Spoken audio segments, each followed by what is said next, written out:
Cristeros. Se lee y se escucha todo tipo de cosas sobre el 5º centenario del descubrimiento de América.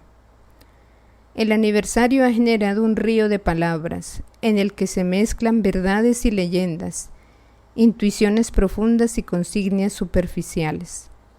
Lo que más entristece es la actitud de ciertos religiosos, sobre todo del hemisferio norte, europeo y americano, quienes, a pesar de la caída repentina de aquel marxismo que había abrazado con entusiasmo de conversos, siguen aplicando sus falaces y desastrosas categorías interpretativas.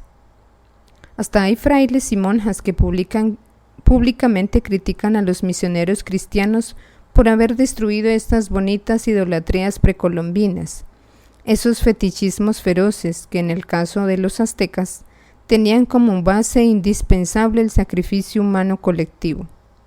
En su opinión, quizás, habría sido mucho mejor que estos pueblos no hubieran entrado nunca en contacto con esa manía peligrosa de sus hermanos de entonces de considerar importante el anuncio de Cristo y del Evangelio. Pero en el conjunto de lo insulso, falso y no cristiano, aunque defendido por quien se presenta como cristiano, y más que cualquier otro, pues se llama a sí mismo defensor de los oprimidos, destacan algunas publicaciones que merecen nuestra atención. Entre otras, la traducción pública por Ares de la obra de Alberto Caturelli, eminente profesor de filosofía en la Universidad Argentina de Córdoba. El libro, con el título El Nuevo Mundo Redescubierto, es una extraordinaria mezcla de metafísica, historia y teología, el resultado de una lograda y esclarecedora reflexión, porque analiza lo que pasó en las Américas en línea con una teología de la historia, de la cual carecen los creyentes desde hace mucho tiempo, demasiado tiempo, con el resultado de hacerlos insignificantes. En un destino frente al cual Jean Dumont también intenta reaccionar con su pequeño, denso y nervioso libro provocativamente católico, ya desde el título, El Evangelio en las Américas, de la barbarie a la civilización. La traducción italiana de la Edizione EDF, la misma editorial que publicó la atrevida traducción del panfleto sobre la Revolución Francesa del mismo Dumont, del que hablaremos más adelante, y el impecable Le Génocide franco-francais de Reinald Schescher. Es John Dumont quien recuerda el caso de México, muchas veces olvidado, a los nuevos católicos en vena masoquista, a esos creyentes que juzgan la epopeya del anuncio de la fe en tierras americanas solo como una guerra de masacre y conquista, disfrazada de una pseudoevangelización. Se trata de acontecimientos recientes, de hace unos decenios, que, sin embargo, parecen enterrados bajo una cortina de olvido y silencio. Aquí están curas y frailes contándonos por enésima vez las atrocidades ciertas o presuntas de los conquistadores del siglo XVI, y callando al mismo tiempo de manera obstinada a los cristeros del siglo XX. Un silencio no casual, porque precisamente los cristeros, con su multitud de mártires indígenas, desmontan el esquema que da por forzada y superficial la evangelización de América Latina. Tratemos pues de refrescar un poco la memoria.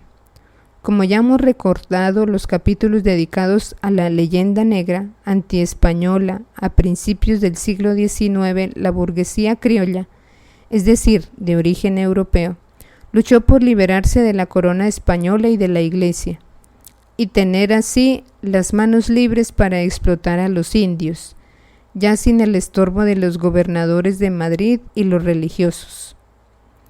Es un movimiento de liberación, pero solo para los blancos privilegiados, reunido alrededor de las logias masónicas locales, sustentadas por los hermanos francmasones de la América anglosajona del norte, que precisamente de ahora empieza su despiadado proceso de colonización del sur latino.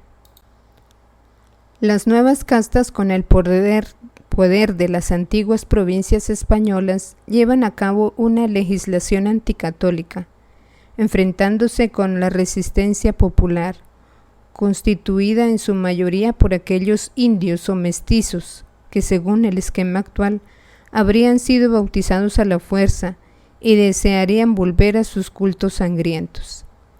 En México, las leyes jacobinas y la primera insurrección católica son el periodo entre 1858 y 1862. A principios de nuestro siglo, el jacobismo liberal se ha aliado del socialismo y del marxismo locales, de manera que entre 1914 y 1915 los obispos fueron detenidos o expulsados, todos los sacerdotes encarcelados, las monjas expulsadas de sus conventos, el culto religioso prohibido, las escuelas religiosas cerradas, las propiedades eclesiásticas confiscadas. La Constitución de 1917 legalizó el ataque a la Iglesia y lo radicalizó de manera intolerable. Félix Zubillaga. Cabe señalar que aquella Constitución, todavía en vigor, al menos formalmente en sus viajes a México, las autoridades llamaron a Juan Pablo II siempre y solo Señor Wautigua. No fue sometida a la aprobación del pueblo, que no solamente no lo habrían aprobado, sino que enseguida dio a conocer su posición, primero mediante la resistencia pasiva y luego con las armas, en nombre de la doctrina católica tradicional, según la cual es lícito resistir con la fuerza a una tiranía insoportable. Empezaba así la epopeya de los cristeros, así llamados despectivamente, porque delante del pelotón de fusilamiento morían gritando: ¡Viva Cristo Rey! ¡Viva Cristo y Nuestra Señora de Guadalupe! Los insurrectos, que igual que los hermanos de la Vendée, militaban bajo las banderas con el Sagrado Corazón, llegaron a desplegar 200,000 hombres armados, apoyados por las brigadas bonitas, las brigadas femeninas por la sanidad, la subsistencia y las comunicaciones. La guerra estalló entre 1926 y 1929, y si al final el gobierno se vio obligado a aceptar un compromiso y los bandoleros católicos, no obstante los éxitos, tuvieron que obedecer contra su voluntad a la orden de la Santa Sede y de poner las armas. Fue porque la resistencia de la cristianización había penetrado hasta el fondo en todas las clases sociales, estudiantes y obreros, amas de casa y campesinos. Mejor dicho, en palabras de un historiador imparcial, no hubo ni un solo campesino que directa o indirectamente no diera apoyo a los cristeros. Al contrario de las revoluciones marxistas, que en ninguna parte del mundo y nunca, ni siquiera en América Latina, pudieron realmente llegar al pueblo. Esto fue evidente, por ejemplo, en Nicaragua, cuando se le dio voz al pueblo. La cristiada mexicana fue el movimiento popular profundo y auténtico. Centenares de hombres y mujeres de toda clase social se dejaron masacrar para no tener que renunciar a Cristo Rey, a la devoción de la gloriosa Virgen de Guadalupe, madre de toda América Latina. Murió fusilado, entre otros, aquel padre Miguel Agustín Pro, al que el Papa beatificó en 1988.